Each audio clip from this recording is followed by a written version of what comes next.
இன்று உலக யோகா தினத்தை முன்னிட்டு பல்வேறு நாடுகளில் யோகா சம்பந்தப்பட்ட நிகழ்ச்சிகள் அனுசரிக்கப்பட்டு வருகின்றன.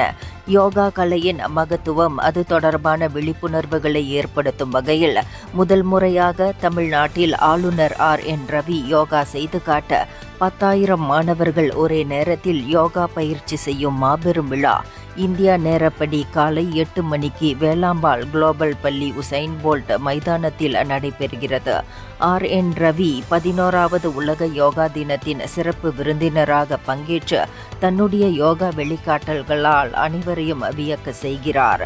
மாணவர்களின் ஒற்றுமையும், யோகா வழியாக உடல் நலம் மற்றும் மன அமைதி பெறும் முக்கியத்துவமும் மக்கள் மத்தியில் பரவுவதற்கான முயற்சியாக yoga for one earth one health என்ற கருப்பொருளில் இந்த நிகழ்ச்சி வேலாம்பாள் கல்விக் கழக அறவாரியத்தின் தலைவர் MB முத்துராமலிங்கம் தலைமையில் நடத்தப்படுகிறது.